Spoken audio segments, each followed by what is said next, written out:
to you the show that celebrates the dark art of the tall tale. On David Mitchell's team tonight, he's spied on more birds than a teenage Russell Brand. It's the comedian, naturalist and TV presenter Bill Oddie.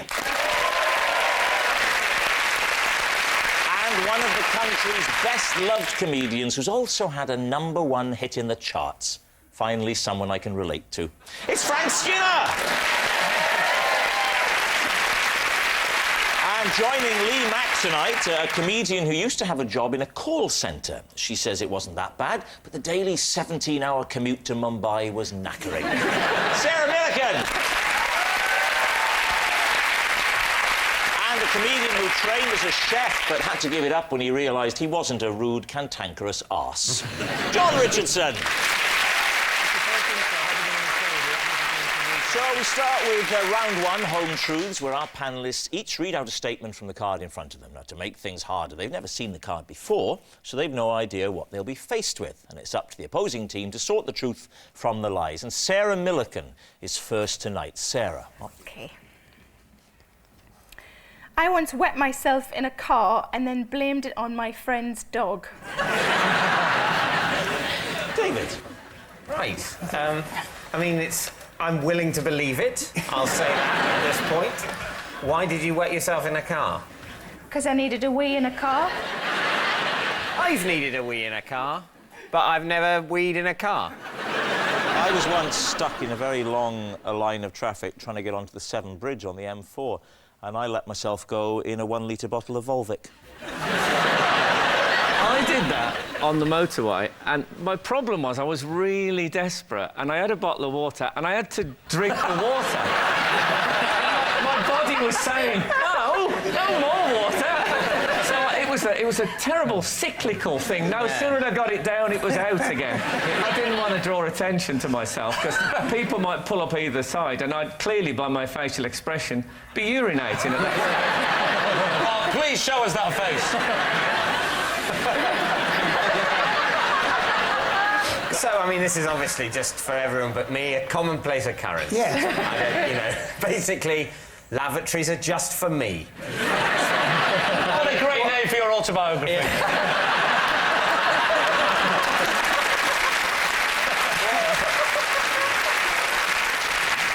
Who did you blame the dog to, if you see what I mean? To the mechanic when I took it in for a valet. So whose car was it? My car. Your car. You peed in the car. Yeah. Were you in is there a good reason for that? Were you in a traffic jam after a large bottle of Evian? I was, well, just tap water, probably. Right. I've never been in a car with a tap, so, you know... It's a very posh car. All right. Yeah, I was stuck in it. It's so posh, it's plumbed in. Literally got gangs of people following it with pipes. Well, to be fair, if it was plumbed in, I'd have probably had a toilet in there as well. I've never done this, but is it conceivable... Because as a woman, you don't really have much control over where it's going. But as a man, is it conceivable you could aim it out of the window? You could, but the speed you were going at would mean it all came straight back into you. So when you got to this mechanic, what did you say? I mean, was the stain so clearly visible? No, it had sunk right in. Was he a bit confused that the dog was driving? No, because it wasn't on the driver's seat. You changed seats to Halloween. That is dangerous. You change seat in a traffic jam where you're in control of the vehicle. So you can't buy class, can you? If I looked in a rear-view mirror, I'd think that passenger looks very, very content, considering there's no one driving. So what are you thinking, David? What do you think, Frank? I just think Sarah is the kind of strong, independent woman who would step out of her car, stride to the hard shoulder, and say, just go, and then do it. Yeah. Bill, do you believe it? Yes, I think it happened. Well, you think it's true and you think it's a lie. So I have to decide, which I hate. I think it's true. I think it's true? Yeah. OK. So in that case, Sarah, truth or lie? It is, true. Oh, go on, David. You listen to us in future. Goodness me. I was stuck in traffic for 2.5 hours. I was in absolute agony and thought it was the only way out, and it was either that or rupture something, so I just moved across, stripped, weighed, moved across, pulled back up, champion.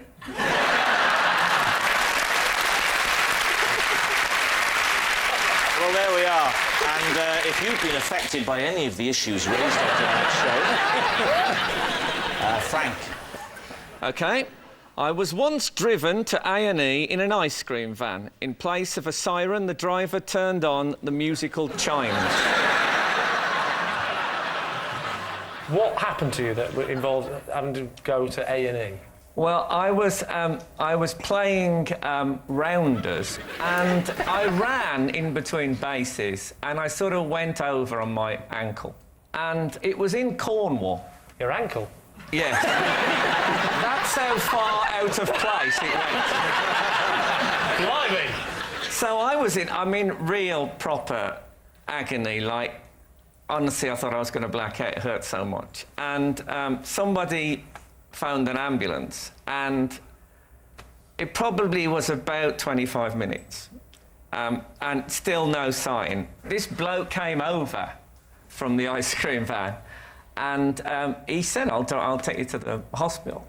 So they're trying to dial the emergency service. Perhaps instead of dialing 999, they press 99. It's easily done. So you've gone over on your ankle, yeah, and the ice cream man has seen you from a distance, has he? We didn't have a car. We all got the train down, so no one had a car with them. Right. So this bloke said, I'll give you... And I was just... The idea of getting to somewhere where they could just give me a painkilling injection would have been lovely. And presumably you didn't get the siren going straight away? No, it wasn't the siren. It was green sleeves. Well, green sleeves, but... Did you, like, give him some money for lost trade? Oh, no. John, when you've been a celebrity a bit longer, you'll realise that money is no longer relevant.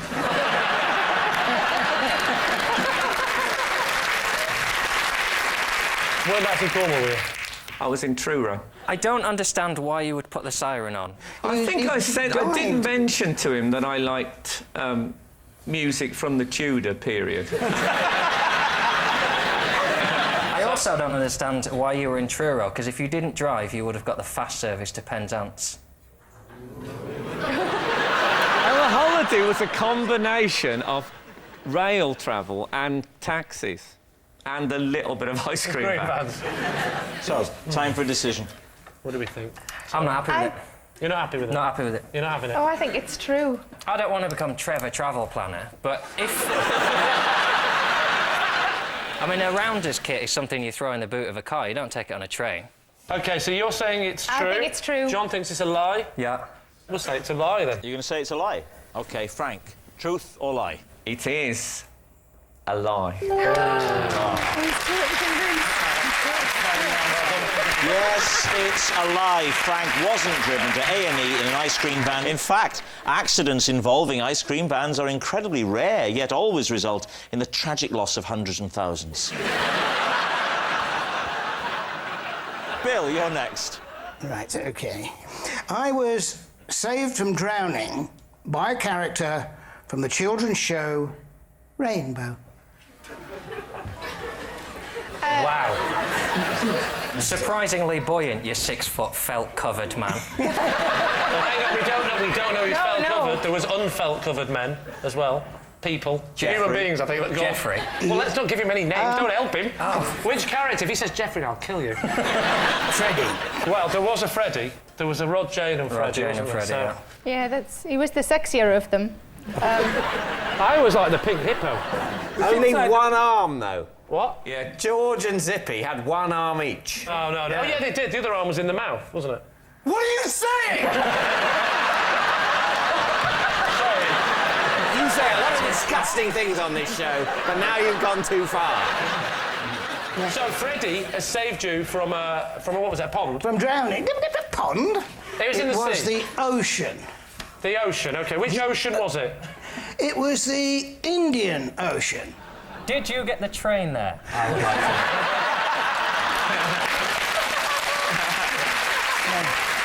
Now, The question I want to know is Fred from Rod, Jane and Freddie, is he on holiday with you, or is this an unbelievable coincidence?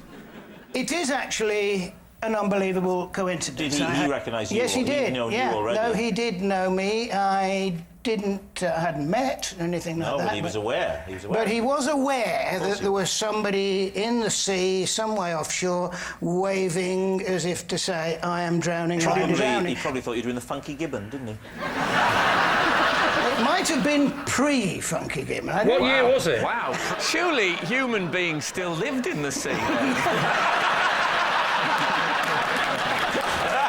You're in the sea, Yes. and then Rod, Jane and Freddie, or just Yeah. Freddie. Is he with Rod and Jane, by the way? He was with Jane. Well, Jane and Freddie were a couple, weren't they? I think there still are a couple. Did Rod must have felt left out? He was giving it to Zippy.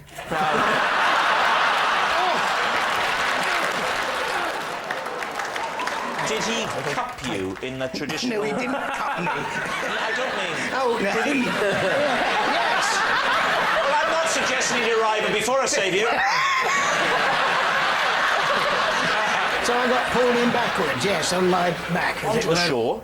Yes, back to the shore, and it was Well, about... how's he going to be back to the shore? He's not going to take him further out. He might have been intercepted by a lifeboat.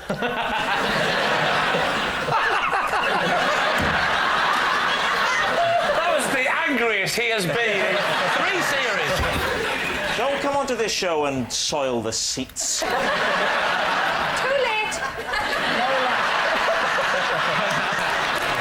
So, Bill, he gets you back to the Yes, shore. Was that yes. the end of it? We then exchanged pleasantries and said, you know, what the hell are you doing here? They were on holiday, we were on holiday. Total coincidence. My query would be this, and it's not train related. Right? If no one else but Freddie was around, how did you not know you were on holiday with Freddie? It was a very small island. I'll name drop it now. In the Seychelles. Ooh, bit of class.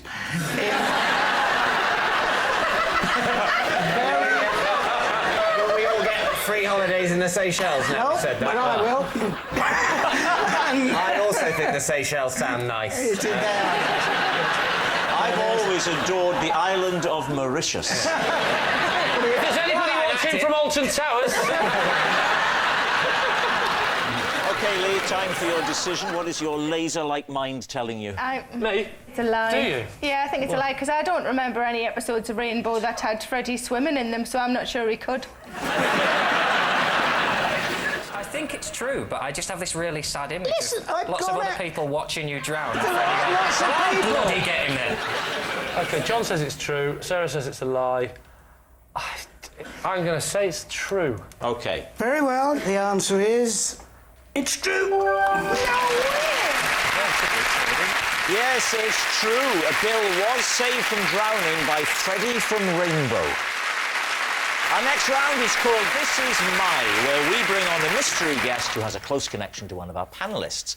This week, each of Lee's team will claim it's them that has the genuine connection to the guest, and it's up to David's team to spot who's telling the truth. So please welcome this week's special guest, Kathy.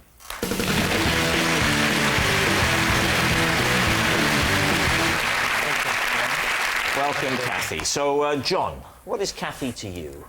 This is Kathy, and we crashed into each other while we were both on our driving test. Sarah, how do you know Kathy? This is my friend Kathy. We fooled the newspapers into reporting that she'd been left under the spell of a hypnotist at a hen party. And Lee, what about you? This is Kathy. She's the hotel receptionist that I had to phone from my room when I found a peacock in my hotel room.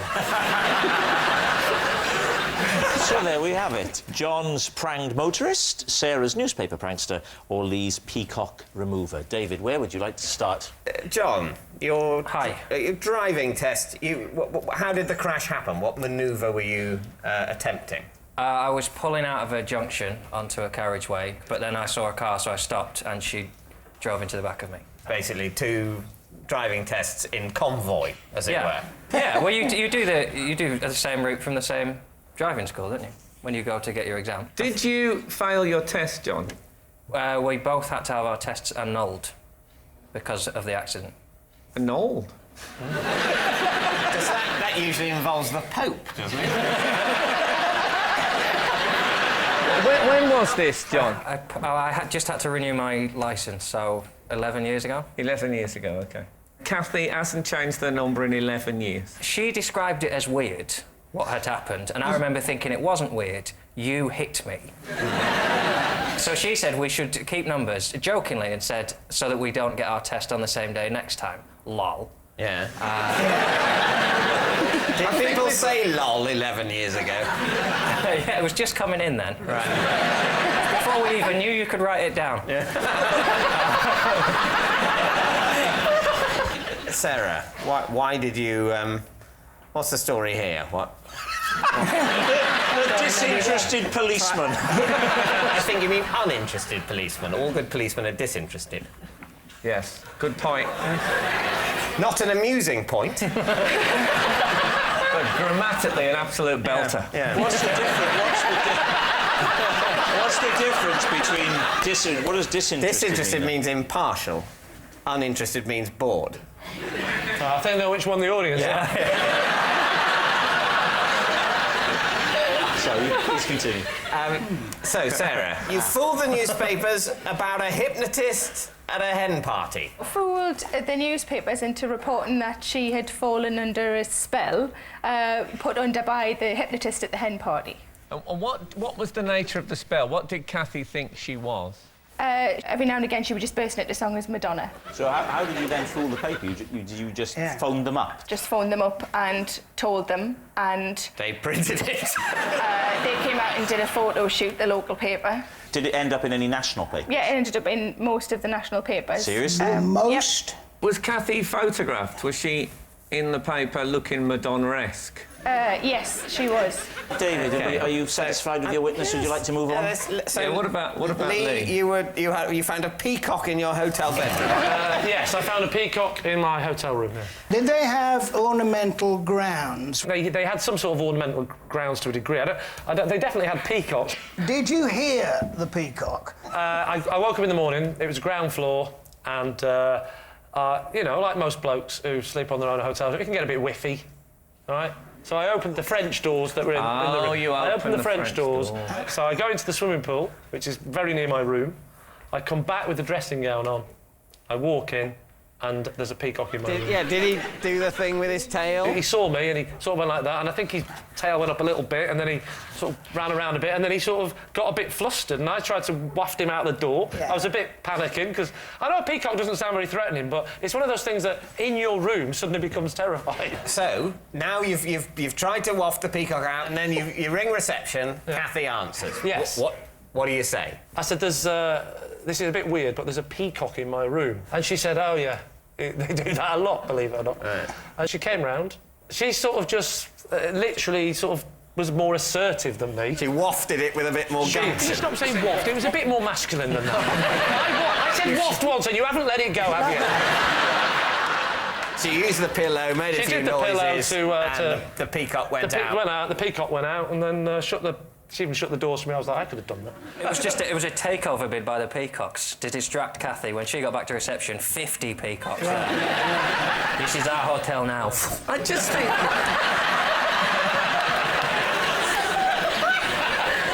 I just think a receptionist would phone someone else, another member of staff, to deal with it. It wasn't a big five-star hotel. It was a sort of...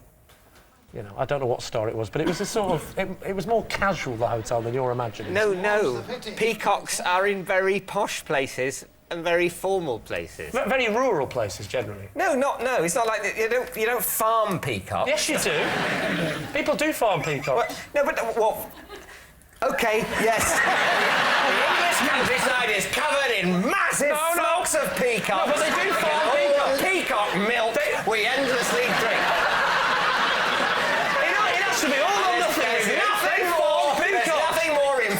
And laid back and basically hippie-ish than those hotels with peacocks milling around in and out of the rooms, and the occasional panicky comedian won't join in, won't pal up with the peacock. Say it, go on. Tries to waft the peacock.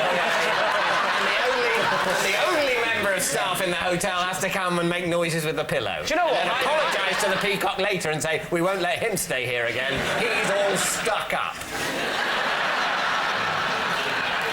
So, we need an answer. David's team. Is Kathy John's unfortunate learner driver, Sarah's hypnotised hoaxer, or Lee's receptionist to the rescue? Well, you see, if we take Kathy, though, as the core of this whole thing, Yeah. I think Kathy looks too alternative and cool to work in a small, anonymous hotel. Do you know what I'd say to that, Frank? Have you ever noticed sometimes you're talking to the receptionist at a hotel and they seem one thing, and you see them in the local pub later that night, and they can be quite punky.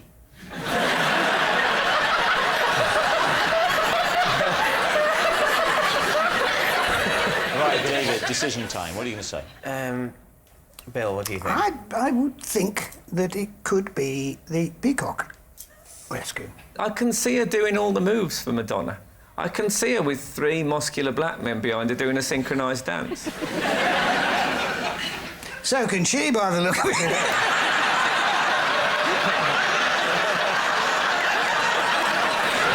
Well, I think it's Sarah's. I think it's a local paper scam. The local, that's what you're going for? Yeah. OK. Kathy, would you please reveal your true identity? Hi, I'm Kathy, and together, Sarah and I fooled the local papers with our fake hypnotism story.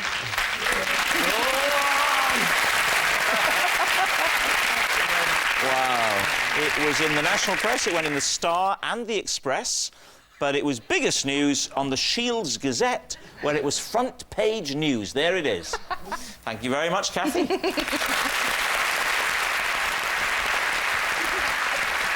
Which brings us to our final round, Quickfire Lies, in which our panellists lie not only through their teeth but against the clock. First off is... it's Lee. When I'm at home, I amuse myself by shaving only half my face and doing that thing where you have a conversation between 2 people.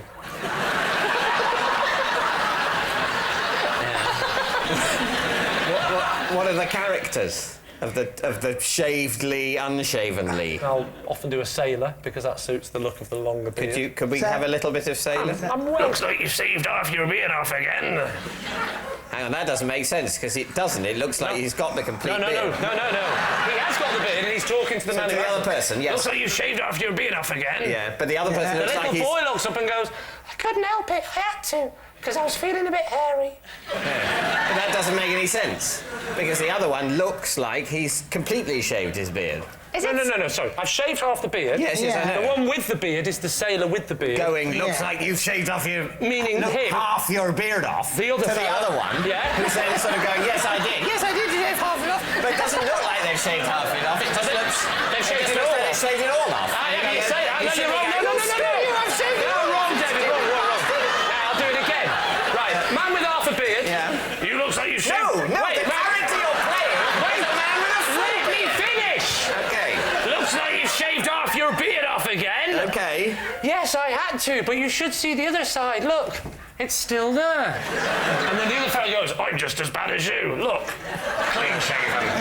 Let the story finish.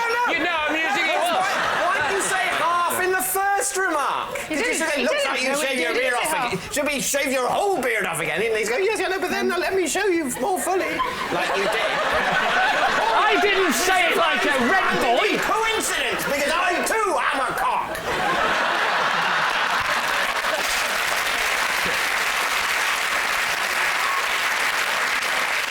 Do you know what? The kids just laugh and clap. Right, David, time for a decision. Well, I think we think it's a lie, don't we? I think so, yes. Yeah. Definitely a lie. Saying it's a lie. OK. Lee, is it the truth or were you telling a lie? It is, in fact, true.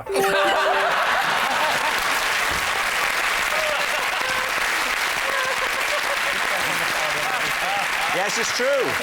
Lee does amuse himself by shaving only half of his face and pretending to have a conversation between 2 people.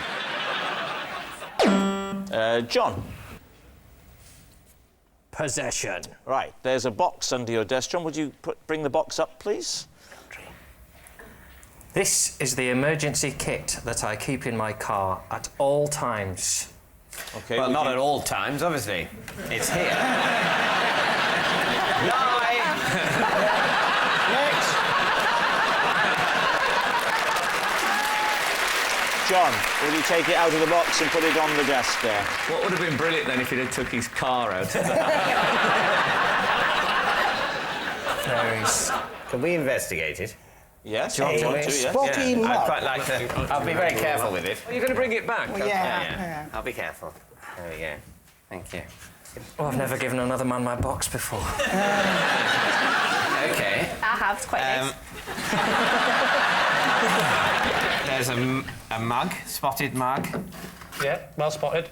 Yes, here's options Belgian chocolate. Bill, sorry, can you be careful with that? That's his mother's ashes. Chocolatey ashes. And here a little bottle of. Some red wine? Can I just say this is like the most boring version of the generation. Oh, the best ready, steady cook ever. It's a sort of a post-nuclear deal or no deal. Right, OK, so take us through why you've got these items. Well, I'm on the road a lot, and I like food and alcohol.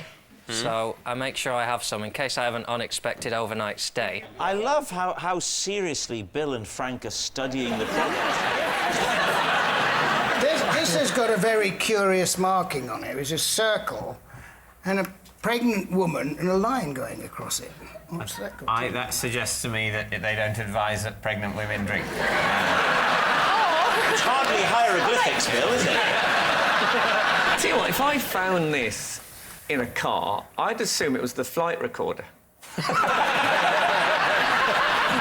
David, time to guess. I think it's nonsense, so we have to say it's nonsense? You're all saying it's a lie? Yeah. OK. Yeah. John, were you telling the truth or were you telling a lie?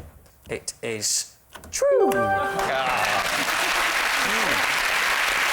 I should say, if you're thinking of compiling an emergency car kit of your own, both Would I Lie to You and the BBC would like to point out that other brands are available. And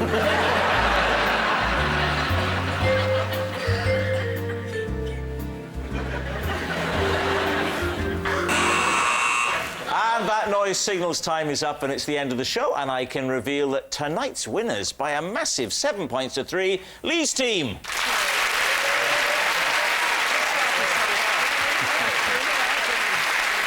Of course, it's not just a team game, and my individual liar of the week is Sarah Milliken. Yes, Sarah Milliken. Sarah hasn't lied so much since her first day on Loose Women when she told her co-hosts, honestly, I can't smell gin. Good night. Nina Conti and Bill Bailey join Stephen Fry for QI over on BBC Two now. And here on BBC One, Anna Friel has a hair-raising welcome at the airport. Come fly with me at 10:35. That's after the news. Next.